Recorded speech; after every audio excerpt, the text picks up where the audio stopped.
चौथे दिन में माँ कूष्मांडा का ध्यान और पूजा, उनकी अर्चना।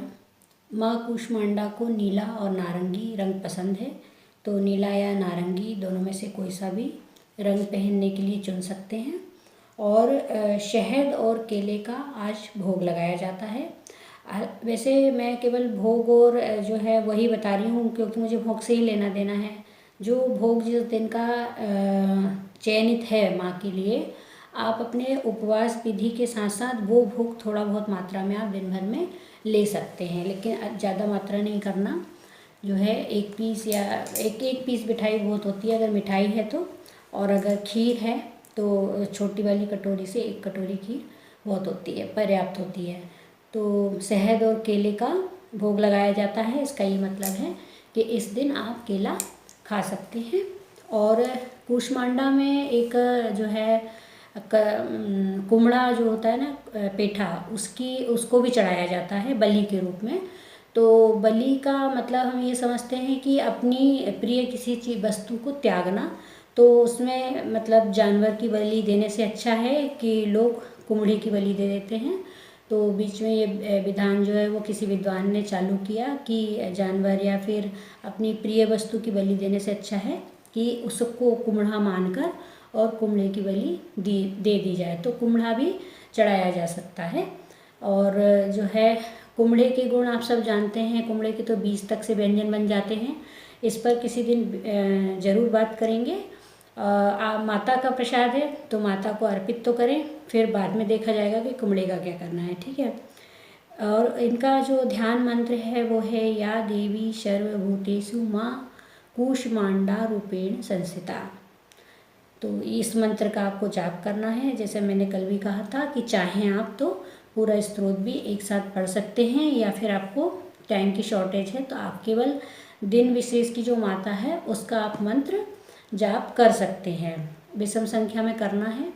तो जैसे क्या है कि कोई भी मंत्र जो है वो 8 बार ही पढ़ा जाता है, ठीक है। 8 या फिर उनकी फिर आगे मात्रा बढ़ती जाती है। 51 या फिर 108 पहुँचते हैं, ठीक है। जो मोती अगर गिनते हैं ना तो 108 गिनते हैं। तो जब तक आप माला फेर रहे हैं, माला पे आपका ख्याल है और आप मतलब उसको काउंट कर पा रहे हैं, तब तक आप समझिए कि आप स्थिर तो हैं, एकाग्र तो हैं, लेकिन आपका ध्यान नहीं लगा है। अगर आपका ध्यान लग जाएगा तो जो माला है आपके हाथ से छूट जाएगी और मंत्र जो है रिपीटिशन वर्सेस में अपने आप मन में चालू रहेगा, आप उसको कंटिन्यू नहीं कर पाओगे। जैसे क्या है कि आपने कोई भी मंत्र लिया और उससे आप मंत्र को जाप कर रहे हैं, आपने महामृत्युंजय लिया या देवी मंत्र लिया या लक्ष्मी जी का मंत्र ले लिया, अगर आप ध्यानस्थ हो गए तो आप उस मंत्र को पूरा नहीं पढ़ पाएंगे। तो लोग सोचते हैं कि हमारी साधना खंडित हो गई, लेकिन वो खंडित नहीं हुई है, वो लगभग पूरी हो गई है। क्योंकि क्या है कि ध्यान का अर्थ ही यही है। आपने माला को तो एक साधन बनाया है एकाग्रता का, कि जो है हम एक जगह आ जाए। जैसे हम अभी हर समय हम वीडियो शूट करते हैं या पेशेंट देखते हैं तो अपनी क्लिनिक में देखते हैं, लेकिन हम ये अभी मंदिर के पास कर रहे हैं। तो मंदिर के पास करने का ये मतलब है कि हमारा एक केंद्रित एक लक्ष्य होना चाहिए कि हमारा स्थान क्या है, हमारा लक्ष्य क्या है। फिर उसके बाद हम जो है जो भी कोशिश करते हैं उसके इर्द गिर्द आसपास करते हैं, ताकि हमारा ध्यान वहीं रहे, यहाँ कहीं ना जाए। तो फिर हम जैसे माला को भी हमने चुना काउंटिंग के लिए कि हमारा ध्यान और कहीं ना जाए, हम मंत्र गिन लें, ठीक है। और मंत्र गिनते गिनते मंत्र और माला सब छूट गया अगर, तो ध्यान लग गया। तो ये मेरी कोई अपनी फिलॉसफी नहीं है, बहुत साधु संत महात्मा ऐसा बताते हैं। और जो है मेरे ऊपर प्रभाव आर्य समाज का भी रहा है, पिताजी का भी रहा है, क्योंकि पिताजी तो बहुत विद्याएं जानते थे। तो उनमें से कुछ 1% उन्होंने मुझे ज्ञान दिया, और जो है उन्होंने काफ़ी कुछ नहीं सिखाया, लेकिन जितना मैं जानती हूँ मुझे लगता है कि वो पर्याप्त है और इतने में ही साधना की जा सकती है। तो ये थी बात रंग की, भोग की और माता के मंत्र की। और क्या रह गया है आज के सेशन में, केवल डाइट, ठीक है।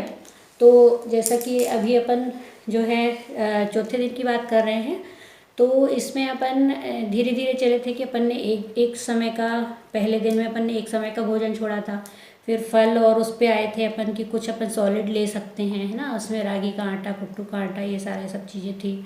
फिर आपका जो है भोग जो साथ में लगा रहे हो आप, भोग की थोड़ी मात्रा ले सकते हो। चौथे दिन में आपको क्या करना है कि जो आप सॉलिड फल और सब्जियां खा रहे थे उन्हें अब आपको सेमी सॉलिड में लेके आना है, ठीक है। तो उसमें आप क्या कर सकते हैं कि सब्जियों का सूप बना लें, मिक्स सब्जियों का भी बनाया जा सकता है, टमाटर का भी सूप बनाया जा सकता है, और वो थोड़ा थिकनेस रहेगी उसमें। थिकनेस के लिए आप उसमें साबूदाना ऐड कर सकते हैं 2-3 चम्मच, वो बिल्कुल भी नुकसान नहीं करेगा, लेकिन उसको गाढ़ा नहीं बनाना है, सेमी सॉलिड बनाना है, ठीक है। तो आप सेमी सॉलिड उसमें राजगिर भी यूज़ कर सकते हैं, है ना, जो भी है दाना ऐसा आपको लगे कि आप सेमी सॉलिड बना सकते हैं। रागी को भी बना सकते हैं, रागी को नमकीन या मीठा बनाया जा सकता है सेमी सॉलिड, तो आप वो बनाकर खा लें। तो उसका जो शेड्यूल है आपको भूख के अनुसार, जितनी भूख लगी है, और क्वांटिटी भी आप ऐसे ही रखें, क्योंकि इसमें नमक मीठा तो ज़्यादा हो नहीं रहा है, तो क्वांटिटी अपनी ऐसे रखें 2 से 3 घंटे के बीच में आप कुछ ना कुछ थोड़ा बहुत खाते रहें। और सबसे ज़रूरी बात, नारियल पानी को मिस नहीं करना है, ठीक है बेटा, है ना।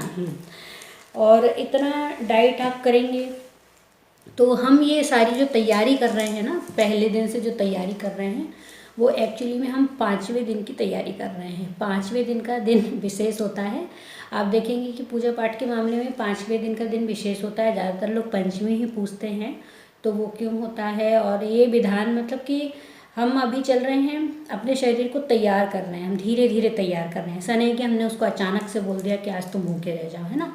तो हमने शरीर के सिस्टम को ये आदेश दिया है धीरे धीरे कि तुम अपना सिस्टम जो है इस रूट पे लेके आओ, हम तुमको ऐसे ला रहे हैं। देखिए, अचानक से किसी भी गाड़ी में आप ब्रेक लगाओगे तो गाड़ी का नुकसान हो सकता है और एक्सीडेंट भी हो सकता है। ऐसे ही हमारा शरीर है, वो भी उसकी प्रोग्रामिंग भी ऐसे ही है।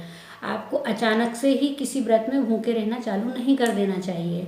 आज के समय में या तो लोग बिल्कुल भी पूजा पाठ नहीं करते, और जो करते हैं तो वो अति करते हैं, वो रह लेंगे 9-10 दिन भूखे। और कुछ महिलाएं तो ऐसा होता है कि जो है, कुछ महिलाएं कभी गुरुवार का व्रत करती हैं, फिर 1-2 दिन में कभी उनका प्रदोष आ गया तो फिर प्रदोष रह लिया, फिर जो साप्ताहिक जो व्रत रखती हैं फिर वो आ गया। तो कभी कभी पता चलता है कि वो 7 दिन में से 4 दिन उनका कभी कभी लगातार व्रत पड़ गया, या फिर कभी कभी ऐसा होता है कि 1 दिन छोड़ के 2 दिन छोड़ के उनका व्रत पड़ ही रहा है। तो उसके लिए हमारा शरीर जो है ना, सिस्टम तैयार नहीं हुआ है, हम उसे अचानक से भूखा रख रहे हैं। और फिर उससे क्या होता है कि ज़्यादा भूखे रहने से पेट में कभी छाले पड़ जाते हैं, कभी कोई शरीर में गठान हो जाती है, शरीर को पूरी तरह से न्यूट्रिशन नहीं मिल पाता है। तो व्रत का जो विधान है वो धीरे धीरे किया जाता है, ठीक है।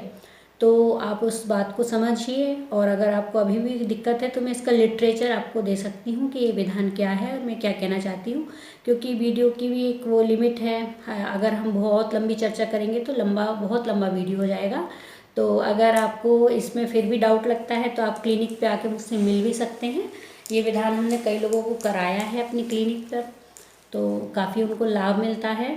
और मैं भी जो है अपना जैसे थोड़ा सा ऐसा शेड्यूल अपना करती रहती हूँ।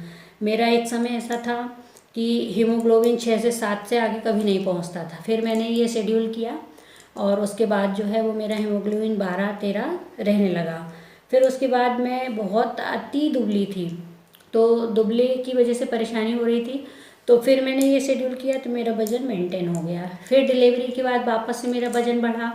तो 1 आध साल तो वैसे भी डिलीवरी के बाद हमें कोशिश नहीं करना चाहिए कि अचानक से हम वज़न घटाएं, क्योंकि उससे दूध की क्वालिटी पे भी असर पड़ता है, क्योंकि हम प्रॉपर डाइट नहीं ले पाते। और डिलीवरी के बाद जो माँ होती है वो पोस्टनेटल जो डिप्रेशन है उससे गुजरती है।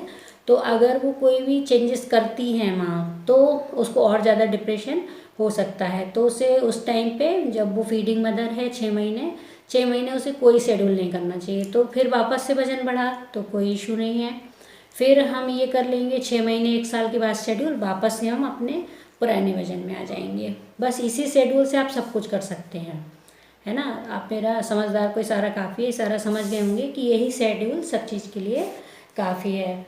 और हमारी गुड़िया इतने सुबह उठने की आदी नहीं है, पर वो अभी पूजा पाठ के लिए उठ रही है। तो उसको बड़ी नींद आ रही थी, तो मैंने उसे फिर जाने के लिए बोल दिया। फिर पूजा करके सारा शेड्यूल करके सो जाती है।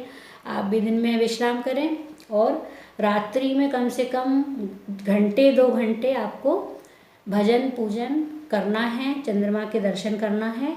कारण ये है कि इसका जो है प्रभाव वो रात्रि में ही सबसे ज़्यादा, क्योंकि हमें चंद्रमा की ही किरणें चाहिए और सूरज की किरणों से हमें बचना है, इसलिए इसका नाम नवरात्र है।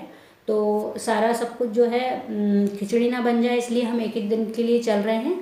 अब हम कल डिस्कस करेंगे 5वें दिन का शेड्यूल कि 5वें दिन आपको क्या करना है। ठीक है, तब तक के लिए नमस्ते। नमस्ते Kiran, bye bye. Like and subscribe.